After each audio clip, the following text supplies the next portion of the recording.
하나님 말씀 함께 봅니다. 열왕기 상입니다. 열왕기 상 14장 말씀을 봅니다. 14장 14절부터 18절까지 말씀을 한 절씩 교독할게요. 제가 열왕기상 14장 1절부터 20절까지 내용을 좀 다룰 건데 같이 읽기는 14절부터 18절까지 말씀만 같이 교독해서 보겠습니다. 제가 14절 말씀 먼저 봉독합니다. 여호와께서 이스라엘 위에 한 왕을 일으키신즉 그가 그날에 여로보암의 집을 끊어버리리라. 언제냐 하니 곧 이제라.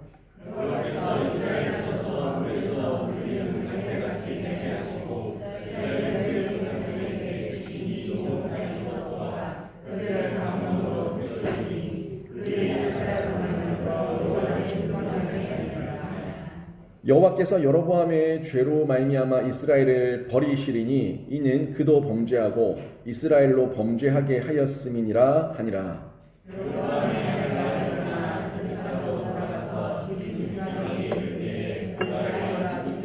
같이 읽습니다. 온 이스라엘이 그를 장사하고 그를 위하여 슬퍼하니 여호와께서 그의 종 선지자 아이야를 통하여 하신 말씀과 같이 되었더라. 아멘.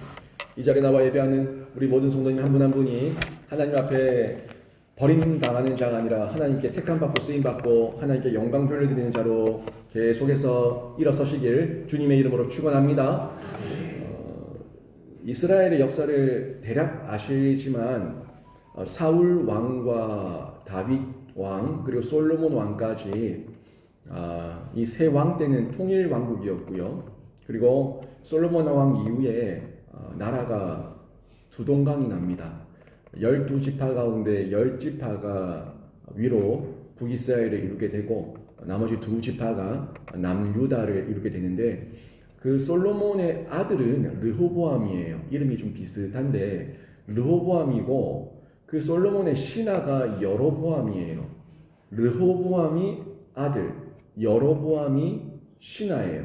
근데 하나님께서 이 여로보암에게 10지파를 맡기십니다. 그래서 그 10지파를 이끌고 북이스라엘, 이스라엘이라는 이름을 가지게 되고 이때부터 남쪽은 남유다, 북쪽은 북이스라엘 이렇게 보통 성경에 기록이 돼 있죠.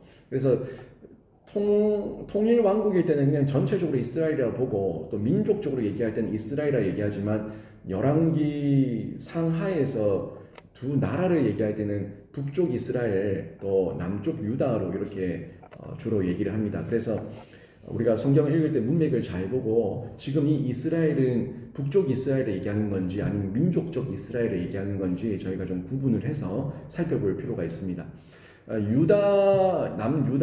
남유다가 형성이 되면서 이후에 바벨론에 의해서 멸망을 당하고 이들이 포로로 끌려갔다가 다시 돌아와서 귀환해서 성전을 재건하게 되고 또 예수님까지 이어지는 계보 이렇게 쭉 통해서 그 남유다의 혈통을 주로 얘기할 때 유대인이라고 얘기하는데 그 유다 사람을 유대인이라고 보통 통칭해서 얘기하고 있는 거죠.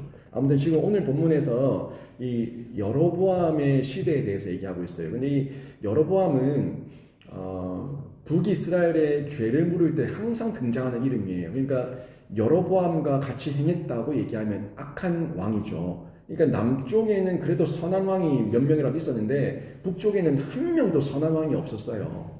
그래서 이 하나같이 여로보암의 길을 행하였더라, 여로보암의 길을 쫓았더라라고 말씀을 얘기하면서 결론이 나는데 하나같이 북이스라엘은 하나님을 반역하고 배역하는 이런 모습의 반복이었다고 보시면 됩니다.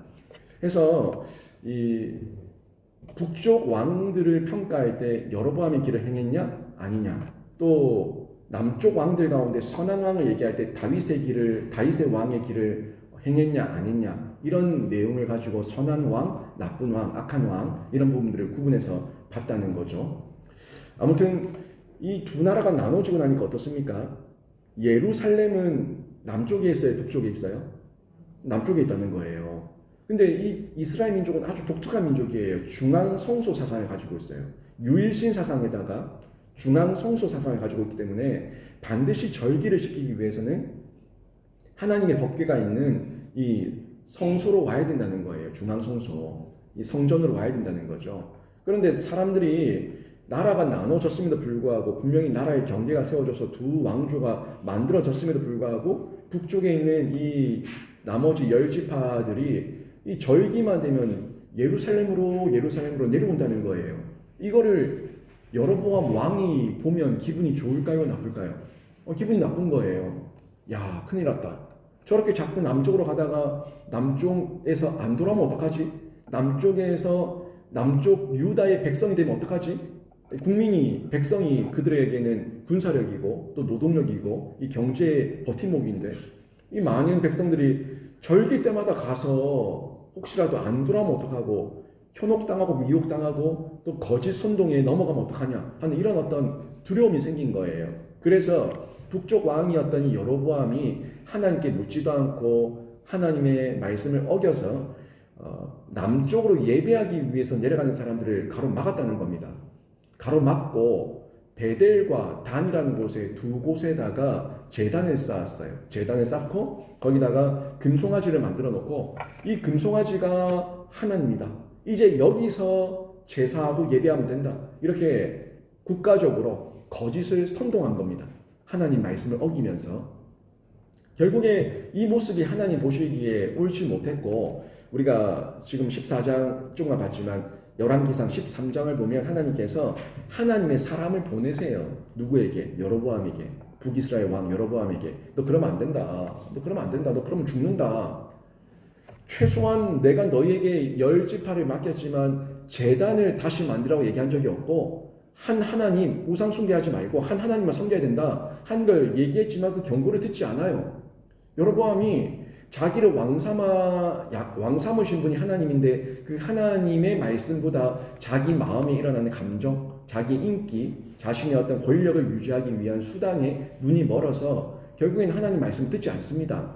그리고 계속 이 제단을 엉뚱한 곳에 세워서 우상 숭배를 행하게 하니까 이후에 어떤 일이 일어나냐면 유다에서 올라왔던 선지자가 죽는 걸 보게 하십니다. 이 앞에 다 왔던 내용이에요. 유다에서 올라왔던 한 선지자가 죽는 것을 보게 하시면서까지 정확한 이 하나님의 사인을 주셨다는 거예요. 그런데도 안 들어요. 확실하게 하나님의 심판의 예언을 한 선지자의 죽음까지 보여주시면서 말씀하시는데도 안 따르는 거예요. 그래서 다시금 베델 선지자를 통해서 선포케 하시는데 이러면 안 된다. 이러면 죽는다. 또 반복적으로 얘기하는데 여로보암은 끝까지 듣지 않습니다. 그러니까 유다에서 하나님의 사람, 유다에서 왔던 선지자, 베델 선지자 또 이 2번, 3번 연달아서 이거는 하나님께서 원하지 않는다.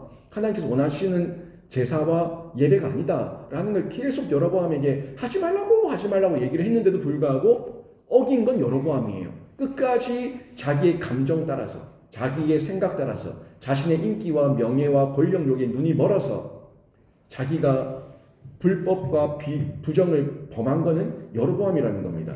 그래서 이 부분이 우리가 앞장에 살짝 한번 넘겨보시면요 13장 끝부분에 나와요. 13장 33절과 34절을 보면 이 여로보암의 죄가 얼마나 큰지 하나님께서 이렇게 분명히 기록하고 있습니다. 한번 보세요. 여로보암이 이 일 후에도 이 일이 뭐냐면 베델 선지자를 통해서 또 3번째 경고를 했는데 그때입니다. 이 일 후에도 그의 악한 길에서 떠나 돌이키지 아니하고 분명히 나왔죠.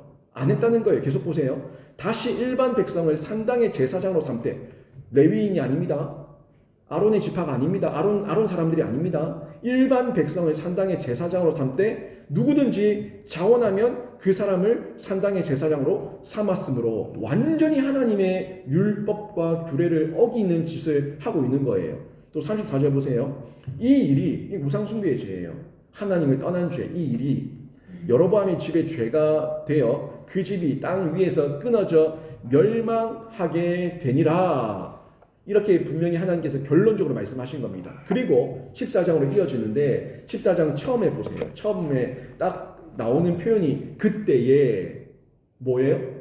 하나님께서 이 여로보암의 죄를 지적하시고 심판하시겠다고 결정하신 이후에 그때에 이렇게 이어지는 겁니다. 그때는 다시 얘기하면 여로보암이 하나님의 경고를 2번, 3번 들었음에도 불구하고 끝까지 돌이키지 않고 뉘우치지 않고 반성하지 않고 끝까지 하나님의 말씀을 어기고 있어요. 그때에 이때를 의미하고 있다는 거죠. 그 심판이 임하게 되는데 여로보암도 아름답게 죽은 자는 아니지만 여로보암에게 이후에 하나님께서 여러 가지 사인해 주시고 또 징조를 주시고 심판과 징계에 대한 이 영역을 온 가문 통째로 하나님께서 보여주십니다. 그 시작이 여로보암의 아들이었어요. 여로보암의 아들. 자기 자녀가 우상이었겠죠. 그러니까 하나님께서 또 아시고 그 자녀 우상이었던 그 자녀를 치시는 거예요. 그 자녀에게 나타났는데 이 자녀가 병이 들었어요. 병이 드니까 여로보암의 이 아들 아비야가 병이 드니까 이 여로보암은 걱정이 된 거죠. 너무도 두렵고 걱정이 되는 겁니다. 그래서 하나님의 사람에게 참 간사하죠. 하나님의 말을 그렇게 안 듣더니 자기 아들이 병드니까 하나님의 사람에게 이 아들이 어떻게 될지 좀 물어보고 싶은 거예요. 이 아이가 나을 수 있을지 어떻게 하면 나을지 좀 묻고 싶은 거예요. 이 애가 타는 겁니다. 이 똥줄이 타는 거예요. 자기 아이가 아프니까. 그러니까 그제서야 가려고 하는데 자존심은 또 상해. 내가 그래도 이 북이스라엘 왕인데 지금까지 내가 2번, 3번 하나님의 말씀을 어기면서까지 내 권력과 명예를 지키기 위해서 내가 지금 버티고 있었는데 자기가 직접 찾아가는 부끄러운 거예요. 그래서 14장 내용을 쭉 보게 되니까 어떻게 하냐면 자신의 아내를 변장시킵니다. 자기 아내도 그 하나님의 사람이 알아볼 수 있으니까 이 아내를 변장시켜서 이 여로보암의 아내인 것이 드러나지 않게끔 해가지고 아히야라고 하는 선지자에게 보내는 거예요. 이름이 좀 비슷해요.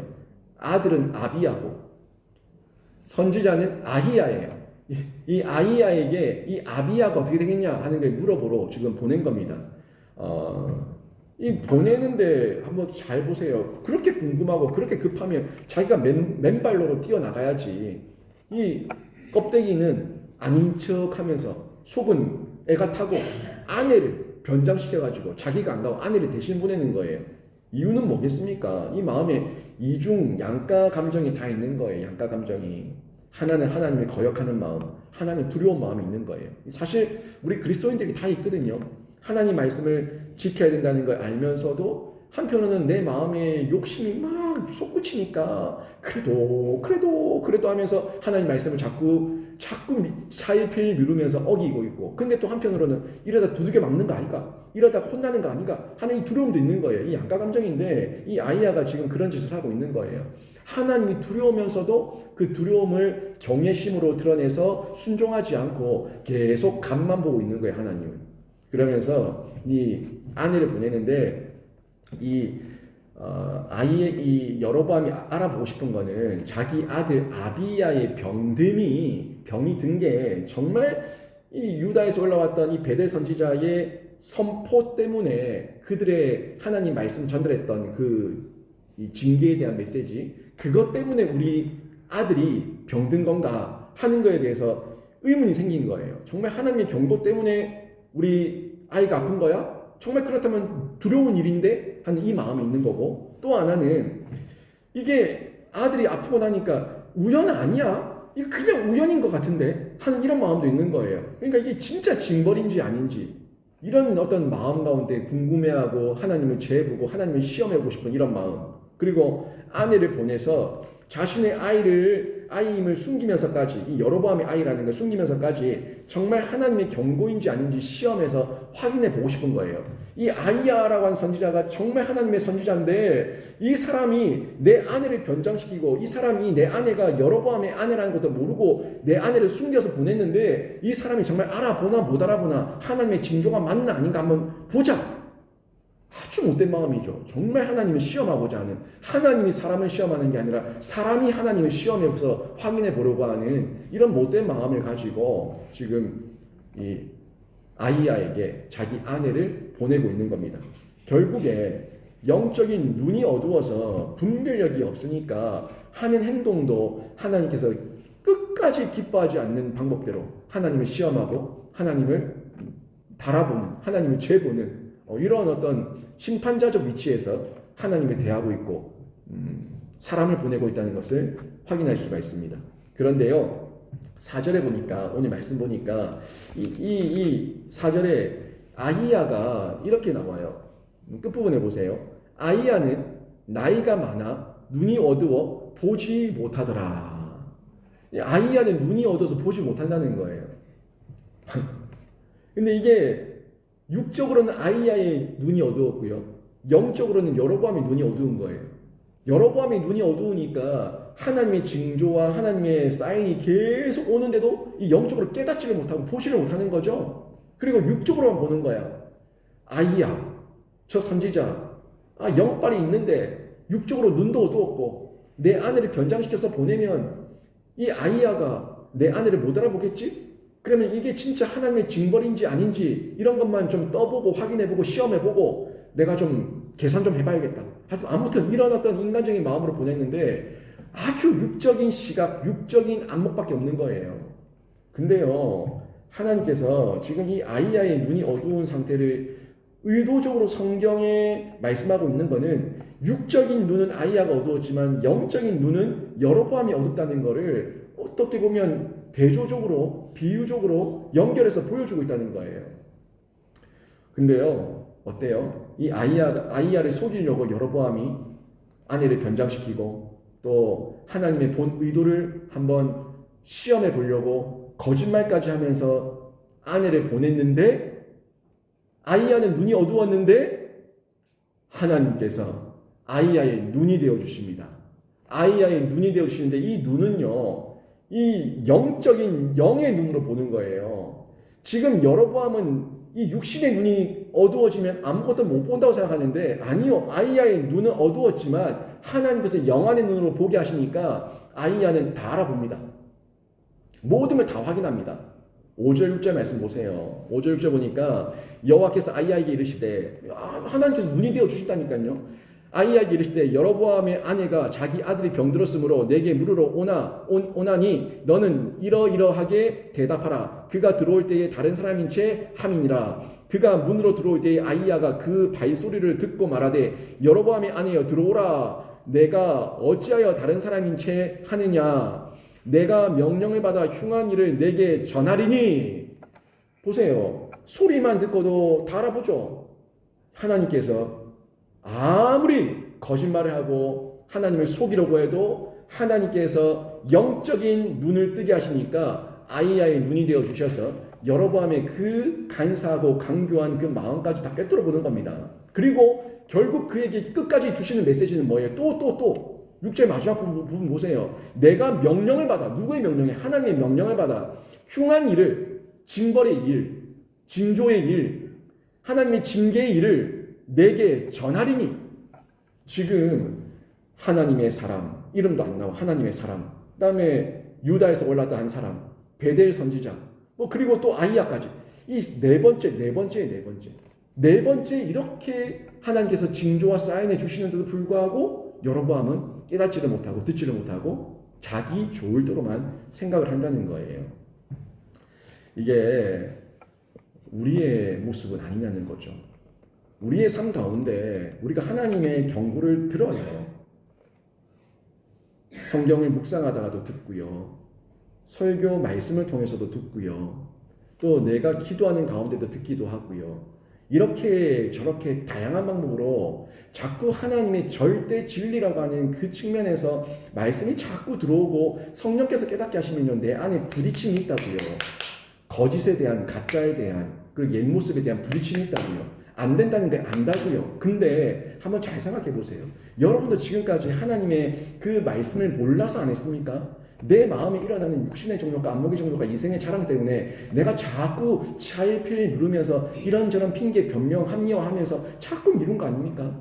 근데 그때마다 하나님께서는 계속 사인해 주신다고요. 사인해 주시는데도 안 듣는 모습, 거부하는 모습, 교만한 모습, 거만한 모습, 까부는 모습, 계속해서 이 죽어야 되는데 안 죽고 망해야 되는데 안 망하니까 마치 하나님이 없는 것처럼 착각에 빠져가지고 계속 하나님 앞에서 벌 받을 짓만 하는 이런 모습들, 그게 결국에 다른 사람의 모습이 아니라 여로보암의 모습이에요. 사울도 마찬가지고 여로보암도 마찬가지고 성경에 나왔던 악한 자들, 뭐 가룟 유다도 말할 것도 없고요. 가룟 유다, 사울, 오늘 본문에도 여로보암, 이 사람들이 하나님께서 사랑 안 하셔가지고 처음부터 너 죽어라 한 사람들이 아니에요. 이렇게 저렇게 성령도 주시고 은혜도 주시고 예수도 만나게 하시고 말씀을 듣기도 하시고 아무튼 여러 방법으로 하나님께서 이루 말할 수 없는 은혜를 주셨음에도 불구하고 스스로 거부한 건 누구예요? 자기들이 거부한 거예요. 사울이 거부했죠. 가룟 유다가 뛰쳐나가 죽었죠. 그리고 여로보암도 보세요. 여로보암, 이 북이스라엘의 죄악의 왕, 가장 나쁜 왕의 대명사 이 여로보암도 아합도 결국에 여로보암의 길을 행했더라. 결국에 이 아합이든 누구든 간에 아무튼 이 여로보암은요 나쁜 왕들의 그 완전 시조야 시조. 완전 시조처럼 여로보암의 길을 행하였더라. 못된 왕이었더라 이 말이에요. 결국에 이런 모습 가운데 우리가 여로보암처럼 행동하고 있지 않는가? 분명히 나에게 말씀하고 있는데 내가 귀를 틀어막고 눈을 가리고 내가 하나님을 보지 않으려고 하고 말하지 않으려고 하는 이런 죄의 악한 모습이 반복이 나에게 일어나고 있지 않는가 하는 부분을 봐야 된다는 거죠. 여러분 지금 여로보암 이 모습을 우리가 객관적으로 봤을 때 이 주관적인 게 아니라 우리가 제3자에서 전지적 작가 시점에서 이렇게 가만히 봤을 때 이 여로보암 지금 어떻게 해야 삽니까? 즉각 회개하고 돌이키고 뉘우쳐야 살아요. 근데 이게요 전지적 작가 시점에서 제3자를 볼 때는 말은 참 천상유수라 말이 잘 나와. 그럼 안 된디. 그럼 혼난디. 그럼 죽는디. 말은 잘해. 근데 이게 내 일이 되면요 못하는 거예요. 내 일이 되면은 이렇게 저렇게 미혹과 유혹을 받아서 계산기 두들기면서 계속 이 마음의 갈등 가운데서 이겨내지 못하는 거예요. 여로보암은 지금 하나님 경고가 있을 때 즉시 엎드리고 회개하는 게 살 길입니다.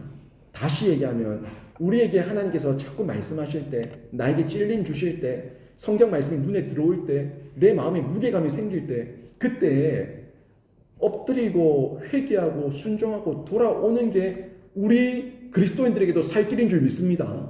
우리가 망할 길 가지 말고 돌아와 살 길은요 하나님 말씀 앞에 회개하고 뉘우치고 돌아오는 길이에요. 자, 이번 주일에도 사무엘상 말씀을 이어서 할 건데 12월 말까지 사무엘상 22장까지 끝내야 되니까 일단은 24일하고 31일까지 일단 다른 본문 안 하고 요거로 그냥 사무엘상 가지고 계속 하는데요. 송구 영신도 있고 또 그 다음날 성탄절이 있으니까 성탄 본문에 그 다음날 하고 아무튼 계속 이어가는데 이 여기서 기가 막힌 거예요. 제가 그래도 이 계속 보면서 깨닫는 게 다윗은 참 이 찌질한 모습도 많고 연약한 모습도 많고 문제도 많았지만 다윗의 위대한 점은요 우리가 그래도 인정해 줄 만한 점은 즉각 하나님의 말씀을 들으면 회개했다는 거예요. 하나님의 말씀이 내 안에 직면해서 확 들어오면은 선지자를 보내시든 갓 선지자, 나단 선지자 아무튼 이 다윗은요 하나님께서 선지자를 보내서 당신이 바로 그 사람이니다 이러면은 그 자리에서 바로 무릎 꿇었어요.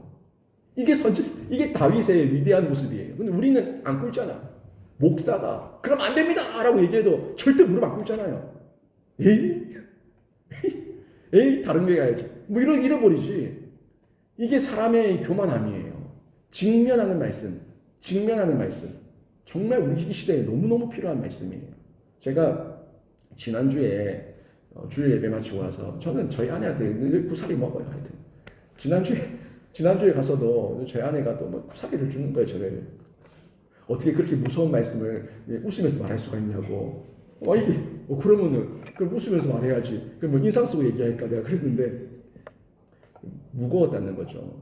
오전 예배도 그렇고 오후 예배도 그렇고 이 말씀의 무게감이 굉장히 있는 말씀인데 어떻게 웃으면서 말할 수가 있냐. 이렇게 얘기하더라고.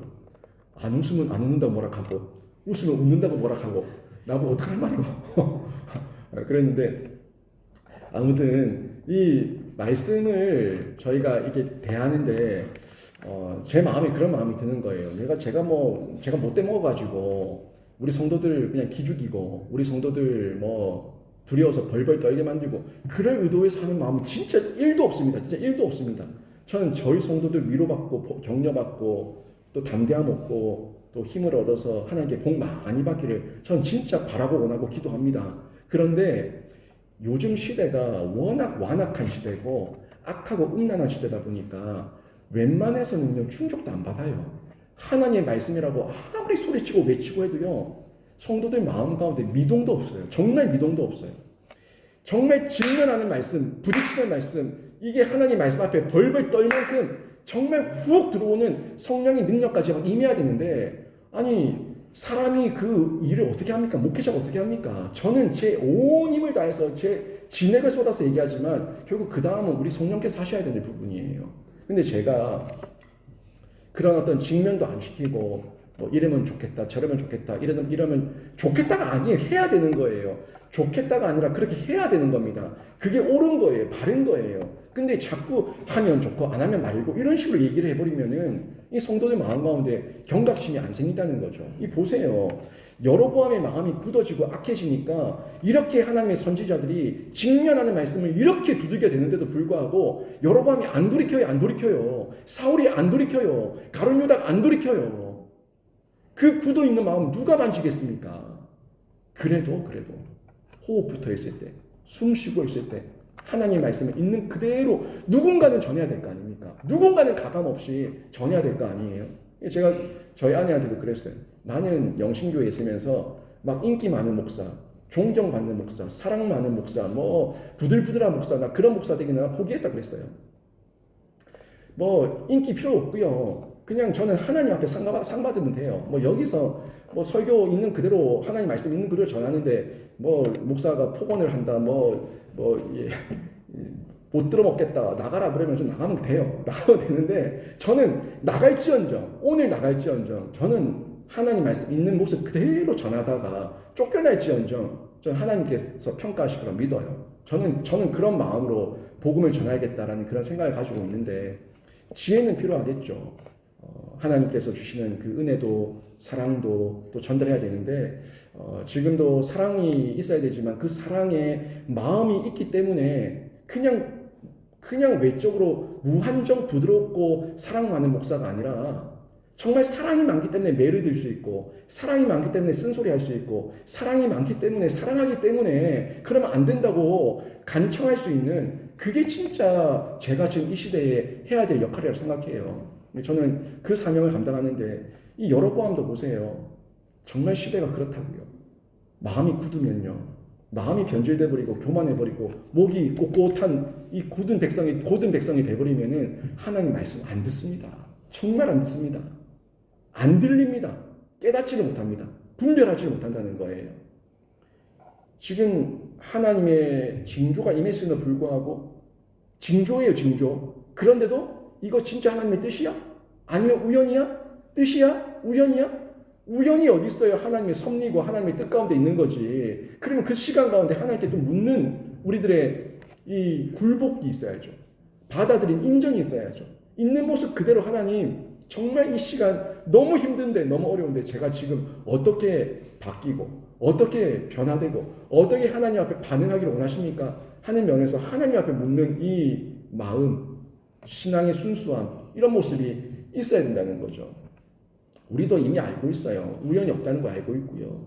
늘 하나님의 뜻 가운데 있다는 거 아는데 지금 못 받아들이는 건 내 심정이잖아요. 내 심정이 못 받아들이고 있는 거잖아요. 저도 그럴 때가 있거든요.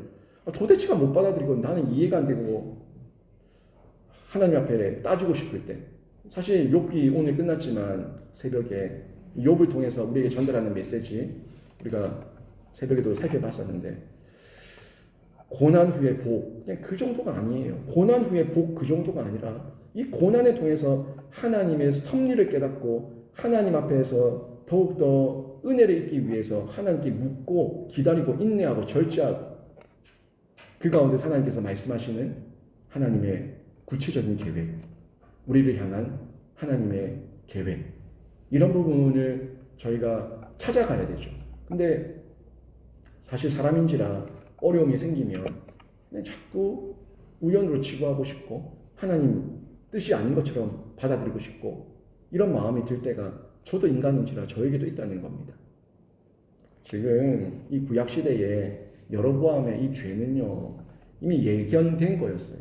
이미 하나님 말씀으로 약속된 말씀 아닙니까? 이미 경고된 말씀이에요. 모세로부터 지금까지 이미 경고된 말씀이에요. 그러니까 예견됐다는 거죠. 신명기 5장 9절에서 10절 말씀을 보면 이런 말씀이 나와요. 나를 미워하는 자의 죄를 갚되 아버지로부터 아들에게로 3, 4대까지 이르게 하거니와 나를 사랑하고 내 계명을 지키는 자에게는 1000대까지 은혜를 베푸느니라. 뭐라고 나옵니까? 하나님을 미워하는 자, 하나님 앞에서 우상 숭배하는 자, 그들에게는 아버지로부터 아들에게로 그 3, 4대까지 죄를 묻겠다고 얘기하셨어요. 3, 4대예요. 이것도 은혜입니다. 죄를 물을 때는 3, 4대예요. 근데 보세요. 나를 사랑하고 내 계명을 지키는 자에게는 1000대까지, 몇 대까지요? 1000대까지 은혜를 베푼다고 말씀하고 있어요. 죄를 물으실 때는 3, 4대, 은혜 베푸실 때는 1000대까지. 이게 하나님의 사랑이에요. 우리가 이런 측면에서 나는 하나님의 언약 앞에서 이미 예견된 죄를, 벌받을 죄를 계속 반복해서 짓고 있지 않는지 스스로 정말 냉정하고 객관적으로 자문해서 물어보고 하나님께서 찔림 주실 때에 그 찔림 가운데서 즉각적으로 반응하고 회개하고 엎드려야 되는 겁니다. 그게 우리가 살 길이에요. 자신 스스로 말씀에 비추어 볼 때 정직하고 바른 행위인지 우리 이 정도 신앙생활 했고 말씀 들었으면요 충분히 분별할 수 있습니다. 무엇보다 성령께서 계속해서 찔림을 주시잖아요. 양심에 찔림을 주시잖아요. 그럼 분별할 수 있다고요. 하나님 앞에서 우리가 분별하고 바른 길 돌아오면 사는데 교만함. 하나님보다 내가 더 잘났고 하나님보다 내가 더 똑똑하고 지금 내 상황을 더 우선시하고 이 교만함 때문에 자기 사랑의 눈이 멀어서 자기 환경의 눈이 멀어서 결국에 여로보암처럼 영적으로 눈이 멀어서 하나님을 눈먼 하나님 취급하며 하나님을 시험하려고 하는 죄와 악을 범한다는 겁니다. 여러분은 이 여로보암의 모습을 보면서 나는 이런 여로보암이 되면 안 되겠다 하는 그 마음을 확실히 느끼고 배우셔야 되는데 우리 삶 가운데 자꾸 변명하지 맙시다. 자꾸 핑계대지 맙시다. 하나님 앞에서 변명하고 핑계하기보다 다윗처럼 즉각적으로 회개하셔서 여러분 가정도 살고 여러분의 개인도 살고 우리 교회도 살고 나라와 민족이 사는 그런 은혜를 받아 누리시길 주님의 이름으로 축원합니다. 회개를 몰랐던 여로보암에게 하나님은요 이제 결국에 7절부터 이 아히야를 통해서 또 말씀하십니다. 또 무슨 말씀? 앞으로 여로보암의 집안에 어떤 일이 일어날지에 대한 경고, 징계에 대한 그 선언, 선포를 다시 또 합니다. 또 해요. 7절에서 16절까지 길게 말씀하고 있다는 거예요. 그 내용을 쭉 보게 되면은 7절, 8절에서는요. 여로보암을 왕으로 세운 것에 대해서 하나님이 세웠다는 것을 다시 한번 강조해 얘기합니다. 여로보암, 너는 왕족도 아니고 너는 다윗의 자손도 아니고 너는 아무것도 아닌데 내가 하나님이 여로보암 너를 이스라엘의 주권자 삼으셨다. 하나님께서 세우신 거다. 네가 잘나서 왕된 거 아니다. 얘기하고 있어요. 그리고 9절에서 여로보암의 죄가 뭔지에 대해서 얘기하고 있습니다. 지는 지 죄를 뭔지 모르니까. 죄는 짓는데 자기 합리화에 자기 최면에 가득 쩔어 있으니까 내 죄가 뭔지 모르는 거예요. 내 죄가. 그 죄에 대해 가지고 하나님께서 9절에서 여로보암의 죄가 뭔지 하나하나 지적하는데 우상 숭배의 죄를 지적합니다. 그 중간에 보면은 이렇게 딱 나오잖아요. 너를 위하여 다른 신을 만들며. 나 보이시죠? 너를 위하여 다른 신을 만들며. 그러니까 베델과 단에 우상을 만들고 제단을 만들었던 이유는 진짜 하나님을 예배하기 위해서가 아니에요. 자기의 권력을 유지하기 위해서, 자신의 왕권을 유지하기 위해서, 자신의 인기를 유지하기 위해서, 자기를 위해서 베델과 단의 우상과 제단을 쌓아서 하나님을 반역한 거예요. 이 부분에 하나님께서 정확하게 지적하고 있습니다. 자기 합리화로, 자기 최면으로 하나님의 말씀을 어기는 그 모든 행위 이면에는 하나님의 말씀보다 너를 더 사랑하는 너의 자기 사랑, 그리고 하나님 말씀보다 너의 말을 더 우선시하는 교만과 자만, 이 죄가 있다는 것을 하나님께서 지적하고 있는 거죠. 모든 백성이 자기만 따르기를 원했던 거예요. 이제 르호보암의 왕권도 완전히 무너져 버리고 이 이스라엘에 나만 왕이 되기를 원하는 마음, 나만 왕이 되기를 원하는 그 마음, 이 마음이 여로보암에 있으니까 이런 죄와 악을 범한 겁니다. 그리고 10절부터 여로보암에게 어떤 심판이 임할지에 대해서 심판의 메시지가 쭉 임하는데요. 일단은 10절부터 보시게 쭉 되면은 보시면 여로보암의 집에 남자는 모두 다 죽는다고 얘기합니다. 모두 다 끊어진다. 남자가 끊어진다는 것은 계대가 끊어진다는 거예요. 가문이 끊어진다는 거예요. 그 다음에 또 12절 보시게 되면 병든 아이, 이 아비야였죠. 아비야, 자신의 아이예요. 아비야는 여로보암의 아내가 이 아히야를 찾았던 그 성읍을 나갈 때에 죽을 것이다 라고 얘기하고 있어요. 결국 아비야의 병 상태를 확인하기 위해서 아히야를 찾아왔다가 여로보암의 아내가 이제 그 성읍을 볼일 마치고 나갈 때에 죽을 것이다 말씀하고 있다는 거예요.